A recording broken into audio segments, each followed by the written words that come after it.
ഒരു ഭാഗത്ത് ഇസ്രയേലും അവർക്ക് തണലായിക്കൊണ്ട് നിൽക്കുന്നതായ അമേരിക്കയുമാണ്. നമുക്കറിയാം, തങ്ങൾക്ക് അഭയം നൽകിയ ഫലസ്തീനികൾക്കെതിരിൽ അതിക്രൂരമായ രൂപത്തിൽ ദിനേനയെന്നോണം അക്രമങ്ങൾ അഴിച്ചുവിടുകയും ഒരുപാട് നിരപരാധികളെ കൊന്നൊടുക്കുകയും ഒരുപാട് രാഷ്ട്രങ്ങളുടെ സമാധാനം കളയുകയും എന്നും യുദ്ധക്കൊതിയന്മാരായി നിലകൊള്ളുകയും ചെയ്തിട്ടുള്ള സയണിസ്റ്റ് ഭരണകൂടവും അവർക്ക് എല്ലാ അർത്ഥത്തിലുള്ള സഹായങ്ങൾ ചെയ്തുകൊണ്ടിരിക്കുന്ന അമേരിക്കൻ ഭരണകൂടവുമാണ് ഒരു വശത്തുള്ളത്. മാത്രമല്ല, മിഡിൽ ഈസ്റ്റിൽ ഈ അർത്ഥത്തിലുള്ള കുഴപ്പങ്ങൾ ഉണ്ടാക്കാൻ വേണ്ടി തയ്യാറെടുക്കുന്നതിന് മുന്നോടിയായി തങ്ങൾക്കുള്ള എണ്ണ ഉറപ്പുവരുത്താൻ വെനസ്വേലയിലുള്ള അവിടുത്തെ തിരഞ്ഞെടുക്കപ്പെട്ട ഭരണാധികാരിയെ പോലും അവിടെ നിന്ന് അതിക്രമിച്ചു കയറി പിടിച്ചു മാറ്റി അവിടുത്തെ എണ്ണ യഥേഷ്ടം മോഷ്ടിക്കുന്ന സാഹചര്യം അവിടെ ഉണ്ടാക്കിയ ശേഷമാണ് ഇന്ന് ഈ കാണുന്ന മിഡിൽ ഈസ്റ്റിലെ മുഴുവൻ രാഷ്ട്രങ്ങളിലും ഈ കുഴപ്പങ്ങൾക്കുള്ള കാരണത്തിന് ഇവർ തുടക്കം കുറിച്ചത്. ഇനി മറ്റൊരു വശത്ത് നിൽക്കുന്നതോ, ഇന്ന് പല ആളുകളും അവരെ രക്തസാക്ഷിത്വ പദവി നൽകി വളരെ മഹത്വവൽക്കരിച്ചുകൊണ്ട് പറഞ്ഞു വെക്കുന്നുണ്ടെങ്കിലും ഇറാനെ സംബന്ധിച്ചിടത്തോളം അവരുടെ ചരിത്രം നമ്മൾ പരിശോധിക്കുകയാണെങ്കിൽ ഇപ്പോൾ സിറിയയിലുള്ള കൊല്ലപ്പെട്ട അനേകായിരം വരുന്ന പിഞ്ചുമക്കൾ, ലക്ഷക്കണക്കിന് വരുന്ന മനുഷ്യന്മാർ, സ്വന്തം നാടും വീടും ഉപേക്ഷിച്ച് പലായനം ചെയ്തു പോകേണ്ടി വന്ന ലക്ഷക്കണക്കിന് സിറിയക്കാർ, അല്ലേ? അവരുടെ തലക്കൊക്കെ ഡ്രില്ല് വെച്ച് വെള്ളത്തിലേക്ക് ഉന്തിയിട്ട് നിഷ്ഠൂരമായി കൊന്നൊടുക്കിയിരുന്ന ഈ ഷിയ റാഫിദി മിലിറ്റന്റ് ഗ്രൂപ്പുകൾക്ക് നേതൃത്വം നൽകുന്ന 5 അറബ് രാഷ്ട്രങ്ങളുടെ തലസ്ഥാനങ്ങൾ ഇന്ന് ഞങ്ങൾ പിടിച്ചടക്കി. ഇനിയും പേർഷ്യൻ സാമ്രാജ്യത്വ ശക്തിയുടെ വിപുലീകരണത്തിൻ്റെ ഭാഗമായി മുഴുവൻ അറബ് രാഷ്ട്രങ്ങളെയും തങ്ങൾ പിടിച്ചടക്കി തങ്ങളുടെ വരുതിക്കുള്ളിൽ വരുത്തും. അവിടെ നിന്ന് ഈ അഹ്ലുസുന്ന വൽ ജമാഅയിൽപ്പെട്ട ആളുകളെ അവരെ ഉന്മൂലനം ചെയ്യുമെന്ന് പരസ്യമായി പ്രഖ്യാപിച്ചിട്ടുള്ള അക്രമങ്ങൾക്ക് നേതൃത്വം കൊടുത്തൊരു രാഷ്ട്രമാണ് ഇറാൻ എന്ന് പറയുന്നത്. ആ ഇറാനാണ് ഒരു വശത്ത്. ഒരുപക്ഷേ ഏറ്റവും വലിയ അക്രമകാരികളായ സയനിസ്റ്റ് ഭരണകൂടം എതിർവശത്ത് നിൽക്കുന്നത് കൊണ്ട് ഒരു സോഫ്റ്റ് കോർണർ ആളുകൾക്ക് ഉണ്ടായി എന്ന് വരാം. പക്ഷേ ഈ രണ്ട് പക്ഷങ്ങളുടെ ചരിത്രം നമ്മൾ എടുത്തു പരിശോധിച്ചാലും അത് കൊലപാതകത്തിൻ്റെയും നിഷ്ഠൂരതയുടെയും നിരപരാധികളായ ആളുകളെ കൊന്നൊടുക്കിയതുമായ ചരിത്രമാണ്. നമ്മൾ ഇറാനെ മഹത്വവൽക്കരിക്കുമ്പോൾ അവിടെ സിറിയയിലുള്ള കൊല്ലപ്പെട്ട പിഞ്ചു കുഞ്ഞുങ്ങൾ ഒരിക്കലും നമുക്ക് മാപ്പ് തരികയില്ല. വൈദൽ മൗഊദത്തു സുഇലത് ബിഅയ്യി ദംബിൻ ഖുതിലത്, എന്ത് പാപത്തിനു വേണ്ടിയാണ് നിങ്ങൾ ഞങ്ങളെ കൊന്നൊടുക്കിയതെന്ന് ആ പിഞ്ചുമക്കൾ ചോദിക്കുന്നൊരു ദിവസം വരും. അന്ന് മറുപടി പറയേണ്ടി വരും. ഇപ്പോൾ ഇവിടെ നമ്മൾ മനസ്സിലാക്കേണ്ടത് വളരെ ശാന്തിയോടുകൂടി സമാധാനത്തോടു കൂടി പോകുന്ന മിഡിൽ ഈസ്റ്റിലെ രാഷ്ട്രങ്ങളെ കൂടി ഈ സംഘർഷത്തിലേക്ക് വലിച്ചിടുന്ന സാഹചര്യം ഉണ്ടായി. ഇസ്രയേലിനും അത് തന്നെയാണ് വേണ്ടത്. ഇറാനെ സംബന്ധിച്ചിടത്തോളം ഈ അമേരിക്കയുടെ മേൽ പ്രഷർ ചെലുത്തണമെങ്കിൽ ഇതേ കാര്യം ചെയ്തേ മതിയാകൂ എന്നുള്ള അർത്ഥത്തിലാണ് അവരിപ്പോൾ പെരുമാറിക്കൊണ്ടിരിക്കുന്നത്. എന്നാൽ ഇസ്രായേലിനെ സംബന്ധിച്ചിടത്തോളം അതാണ് അവരുടെ ആവശ്യം. വളരെ വ്യക്തമായി നെതന്യാഹു പരസ്യമായി പറഞ്ഞ കാര്യമാണ്, ഷിയ റജീം അവരെ നമ്മൾ ആക്രമിച്ച് കീഴ്പ്പെടുത്തുകയും അത് കഴിഞ്ഞ സുന്നി രാഷ്ട്രങ്ങളെ അവർ കീഴ്പ്പെടുത്തുകയും ഗ്രേറ്റർ ഇസ്രായേൽ എന്ന് പറയുന്ന അവരുടെ പദ്ധതിയുമായാണ് അവർ മുന്നോട്ട് പോകുന്നത്. അതിന് അറബ് രാഷ്ട്രങ്ങളുടെ ചിന്താഗതിയെ മാറ്റുവാൻ വേണ്ടി ഇസ്രായേൽ തന്നെ മുൻകൈയെടുത്ത് ഈ സംഘർഷഭരിതമായ അന്തരീക്ഷം ഇവിടെ സൃഷ്ടിക്കുന്നു. ഇറാന് ഇങ്ങോട്ട് പിന്നെ അമേരിക്കൻ ബേസുകളിലേക്കും അതുപോലെ തന്നെ അത്തരത്തിലുള്ള കേന്ദ്രങ്ങളിലേക്കും അക്രമം നടത്തുന്നു എന്ന് പറയുമ്പോഴും ചില റിപ്പോർട്ടുകൾ വരുന്നത് ഇസ്രായേൽ തന്നെ പല അക്രമങ്ങൾക്കും മിഡിൽ ഈസ്റ്റിൽ നേതൃത്വം നൽകുകയും അതിനുള്ള പ്ലാനുകൾ ചെയ്യുകയും ചെയ്തു എന്നാണ്. മൊസാദ് ഏജൻറ്റുമാർ പിടിക്കപ്പെടുകയും അക്രമങ്ങൾക്ക് പ്ലാൻ ചെയ്ത മൊസാദ് ഏജൻറ്റുമാർ സൗദിയിലും ഖത്തറിലുമായി അക്രമങ്ങൾ പ്ലാൻ ചെയ്ത ആ ഒരു സംഘത്തെയാണ് ഈ കഴിഞ്ഞ ദിവസം പിടികൂടിയത് എന്നുള്ള വാർത്ത ശ്രദ്ധേയമായി നമ്മൾ മനസ്സിലാക്കേണ്ട ഒരു കാര്യമാണ്. അപ്പോൾ ഇവിടെ ആകെ കലുഷിതമായ അന്തരീക്ഷം തീർക്കുകയും നിരപരാധികളായ ആളുകൾ കൊന്നൊടുക്കപ്പെടാനുള്ള സാഹചര്യങ്ങൾ സൃഷ്ടിക്കുകയും അങ്ങനെ ഏറ്റവും കൂടുതൽ അക്രമങ്ങളും അനീതിയും അഴിച്ചുവിടുകയും ചെയ്യുന്ന ഒരു സ്വഭാവവും അവസ്ഥാവിശേഷവുമാണ് ഇസ്രായേലിനുള്ളത്. അതിന് ഇന്ന് ഈ സുന്നി ഷിയ സംഘർഷത്തെയും അതേപോലെ തന്നെ ഇറാനുമായിട്ടുള്ള ഈ സംഘർഷത്തെയും അവർ മുതലെടുക്കുന്നു എന്നുള്ളതാണ് നമ്മൾ മനസ്സിലാക്കേണ്ട വസ്തുത. അവിടെ ഇറാനെ സംബന്ധിച്ചിടത്തോളം നേരത്തെ പറഞ്ഞ ഒരു വിശുദ്ധമായ ഒരു ചരിത്രമല്ല അവരെ സംബന്ധിച്ചിടത്തോളം ഉള്ളത്.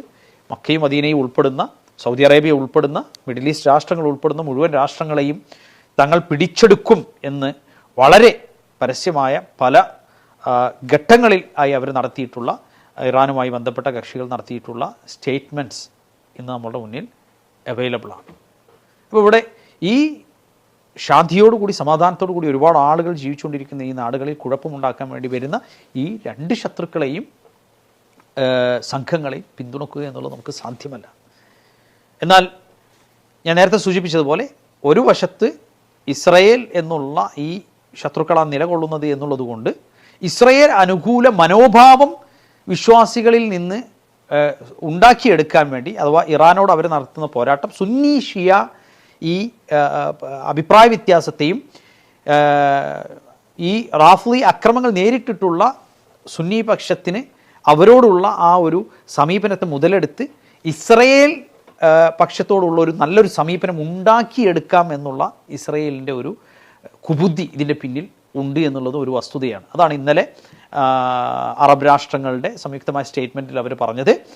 ഇവിടെ ഇസ്രയേലിൽ നിന്ന് നേരിടുന്നതായ പ്രതിസന്ധിയും അവരുമായിട്ട് നിലനിൽക്കുന്നതായ അഭിപ്രായ വ്യത്യാസവും ഇറാനുമായിട്ട് ഈ അറബ് രാഷ്ട്രങ്ങൾക്ക് നിൽക്കുന്നതായ അഭിപ്രായ വ്യത്യാസങ്ങൾ മുതലെടുത്തുകൊണ്ട് ഇസ്രയേലുമായിട്ട് ഒരു സോഫ്റ്റ് കോർണർ ഈ അറബ് രാഷ്ട്രങ്ങൾക്ക് സൃഷ്ടിച്ചെടുക്കാം എന്നുള്ളൊരു പദ്ധതിയാണ് ഇസ്രായേൽ മുന്നോട്ട് വെക്കുന്നതെങ്കിൽ അതിന് തങ്ങൾ തയ്യാറാകുകയില്ല എന്നുള്ള കൃത്യമായ ഒരു മെസ്സേജാണ് ഇന്നലെ അവർ നൽകിയിട്ടുള്ളത്.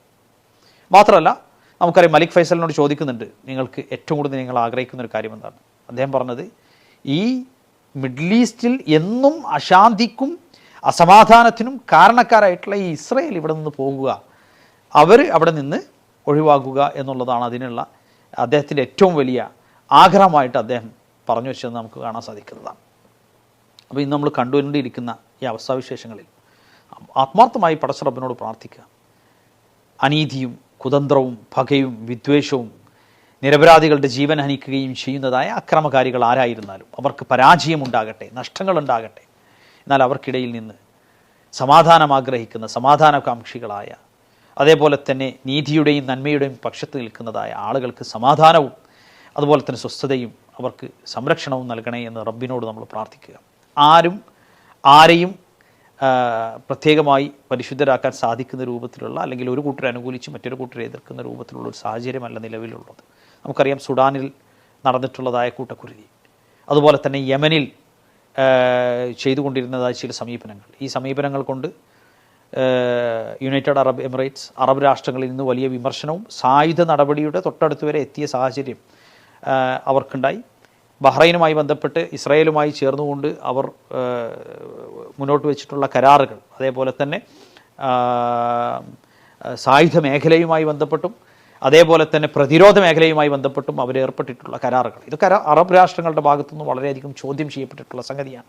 അപ്പോൾ ഏതായാലും ആകെ കലുഷിതമായ അന്തരീക്ഷമാണ്. നബി സല്ലല്ലാഹു അലൈഹി വസല്ലം പറഞ്ഞല്ലോ, അന്ത്യദിനത്തോട് അടുക്കുമ്പോൾ ഫിത്നകൾ വർദ്ധിക്കും, യുർഫഉൽ ഇൽം, അറിവ് ഉയർത്തപ്പെടും, വയക്സുറുൽ ജഹൽ, അവിവേകം വർദ്ധിക്കും, മാത്രമല്ല വയക്സുറുൽ ഹർജ്, കൊലപാതകങ്ങൾ വർദ്ധിക്കും. എന്താണ് ഹർജ് എന്ന് ചോദിച്ചപ്പോൾ ലാ യദ്രിൽ ഖാതിലു ഫീമ ഖതൽ വലൽ മഖ്തൂലു ഫീമ ഖുതിൽ, കൊന്നവന് താൻ എന്തിനു കൊന്നുവെന്നോ കൊല്ലപ്പെട്ടവന് താൻ എന്തിന് കൊല്ലപ്പെട്ടുവെന്നോ അറിയാത്തതായ ഒരു സന്ദർഭം, സമയം വന്നെത്തും എന്ന് നബി സല്ലല്ലാഹു അലൈഹി വസല്ലം പറഞ്ഞു. അന്ത്യദിനത്തിൻ്റെ അടയാളങ്ങളിൽപ്പെട്ടതാണ്. ഭീകരമായ യുദ്ധങ്ങളുണ്ടാകും, ആളുകൾ പണത്തിനും ഭൗതികപരമായ താല്പര്യങ്ങൾക്കും വേണ്ടി നിരപരാധികളെ കൊന്നൊടുക്കുന്ന സാഹചര്യങ്ങളുണ്ടാകും. മാത്രമല്ല, നബി സല്ലല്ലാഹു അലൈഹി വസല്ലമ അന്ത്യദിനത്തിന് മുന്നോടിയായി വരാനിരിക്കുന്ന വലിയൊരു യുദ്ധത്തെക്കുറിച്ച് പരാമർശിച്ചത് കാണാൻ സാധിക്കും. ഷെയ്ഖ് ഫലാഹ് ഇസ്മായിൽ മന്ദക്കാർ റഹ്മത്തുള്ളാഹി അലൈഹി അദ്ദേഹം ആ ഹദീസുകളെ ഞങ്ങൾക്ക് വിശദീകരിച്ചിരുന്ന സമയത്ത് അദ്ദേഹം പറയാറുണ്ടായിരുന്നു, ഇന്ന് ലോകരാഷ്ട്രങ്ങളെല്ലാം അവരുടെ സമ്പത്തിൻ്റെ വലിയൊരു പങ്ക് ആയുധങ്ങൾ ഉണ്ടാക്കുവാൻ വേണ്ടിയും ആയുധ ശേഖരണത്തിന് വേണ്ടിയൊക്കെ ചെലവഴിക്കുന്നു എന്നുള്ളത് ഈ പറഞ്ഞ ഹദീസിൻ്റെ ഒരു സാക്ഷാത്കാരമായി നമുക്ക് മനസ്സിലാക്കാം. ആ പ്രവചനം നമ്മളുടെ കൺമുന്നിൽ കാണുന്നതായി നമുക്ക് മനസ്സിലാക്കാം. കാരണം ഇപ്പോൾ ഇന്ന് ഒരു വളരെ ശാന്തിയോടുകൂടി സമാധാനത്തോടു കൂടി കഴിഞ്ഞു പോകുന്ന ആളുകൾ പെട്ടെന്നൊരു യുദ്ധഭീതിയിലേക്കും സംഘർഷാവസ്ഥയിലേക്കും കൊണ്ടുചെന്നെത്തിക്കുന്ന രൂപത്തിലുള്ള, വളരെ കൃത്യമായി അതൊക്കെ പ്ലാൻ ചെയ്ത് നടപ്പാക്കിക്കൊണ്ട് തങ്ങളുടെ സ്വാർത്ഥ താല്പര്യങ്ങൾക്ക് വേണ്ടി നാടുകൾ അപഹരിച്ച്, ഇപ്പോൾ ഇസ്രായേൽ ലെബനോൻ്റെ നല്ലൊരു ഭാഗം ഇതിൻ്റെ പേര് പറഞ്ഞവർ കയ്യേറി കഴിഞ്ഞു. മാത്രമല്ല, സിറിയയിലെ ജൂലാൻ കുന്നുകൾ അവർ ഏതാനും മാസങ്ങൾക്ക് മുമ്പ് അവർ കയ്യേറി കഴിഞ്ഞു. മാത്രമല്ല, ഇനി അറബ് രാഷ്ട്രങ്ങൾ, ഇപ്പം ഷിയ റജീം കഴിഞ്ഞ ശേഷം പിന്നീട് തങ്ങൾ ടാർഗറ്റ് ചെയ്യുന്നത് സുന്ന റജീമാണ്.